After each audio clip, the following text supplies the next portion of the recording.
Olá, pessoal! Gravei um vídeo aqui para vocês, bem simples, para explicar um pouquinho sobre os tipos de sujeito. Nós vamos começar com o sujeito simples. Bem, primeiramente, a dica que eu dou para vocês é destacar o verbo. Na frase, a seleção brasileira de futebol ganhou o ouro olímpico. O verbo é ganhou. Então, destaque o verbo e aí você vai perguntar para ele quem.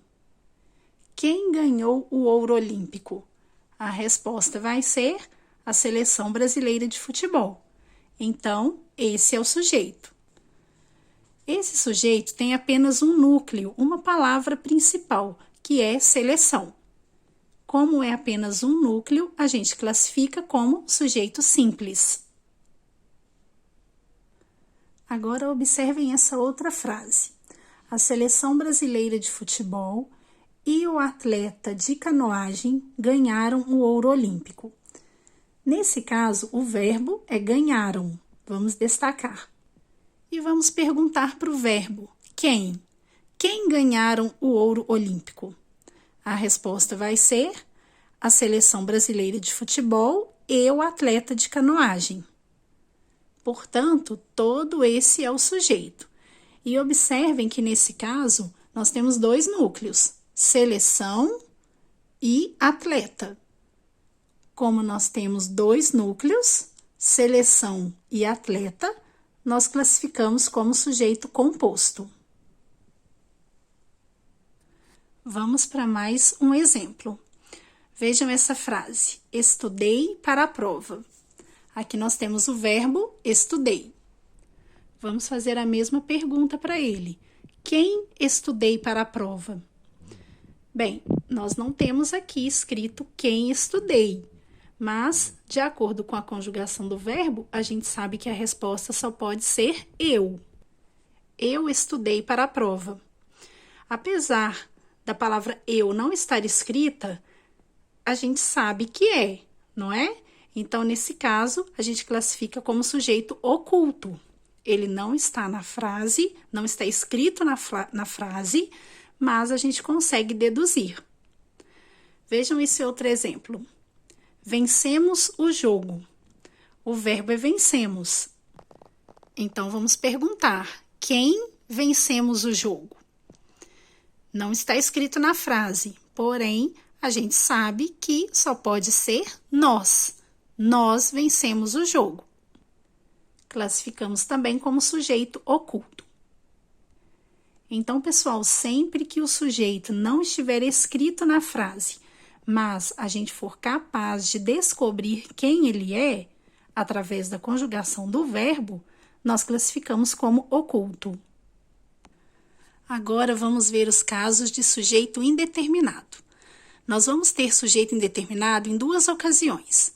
Quando a gente tiver o verbo na terceira pessoa do plural, sem sujeito explícito na frase, e quando nós tivermos o verbo transitivo indireto mais o se.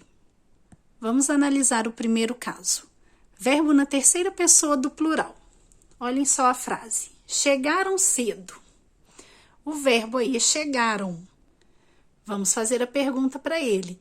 Quem chegaram cedo? Nesse caso, a gente não consegue determinar quem chegaram cedo, porque pode ser eles chegaram cedo, mas também pode ser vocês chegaram cedo. Portanto, como o verbo está na terceira pessoa do plural, né? Eu, tu, ele, nós, vós, eles. Eles aí é terceira do plural, tudo bem? Então, como está na terceira do plural e não tem sujeito na frase, né? Não tem nada aqui antes, né? Ou no final para indicar quem chegaram cedo, então nós classificamos como sujeito indeterminado. E agora o outro caso é quando a gente tem o verbo transitivo indireto mais o se. Lembrando que o verbo transitivo indireto é aquele que precisa de um complemento com preposição. Então, para ficar mais fácil, é só a gente observar assim, ó. Nós temos um verbo mais o se e mais a preposição. Essa preposição precisa-se de, está indicando que o verbo precisa é um verbo transitivo indireto. Ele é um verbo que necessita de um complemento, né, de algo para completar o sentido dele, com o uso de uma preposição também, tá? Então, para ficar mais fácil de entender, ó, tem o verbo, tem o se e tem uma preposição depois, que normalmente vai ser o de, a gente tem sujeito indeterminado. Mesma coisa aqui, ó. Necessita-se de doadores. Então, nós temos o verbo necessita,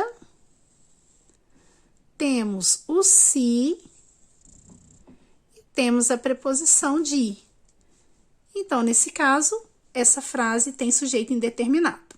Precisa-se de funcionários, necessita-se de doadores. Ok, pessoal? Então, esses são os dois casos em que ocorre sujeito indeterminado. Verbo na terceira pessoa do plural e o verbo transitivo indireto mais o se.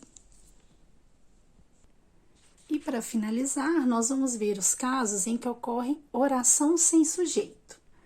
Nós vamos ter duas situações em que a oração não terá sujeito, que são quando tiver verbo indicando fenômeno da natureza e quando tiver o verbo haver no sentido de existir. Então, um exemplo de verbo que indica fenômeno da natureza.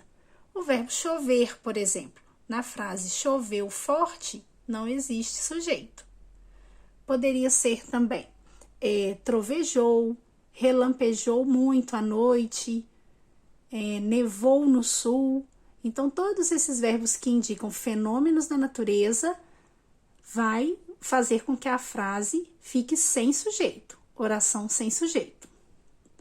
E já o verbo haver igual a existir também significa aí oração sem sujeito. Por exemplo, havia 10 alunos na sala. O havia, ele pode ser substituído por existia, não é? Existiam 10 alunos na sala. Então, nesse caso, também temos oração sem sujeito. Ok? Então, reforçando aí para vocês, a oração sem sujeito acontece com verbos que indicam fenômenos da natureza e com o verbo haver, quando ele significar existir.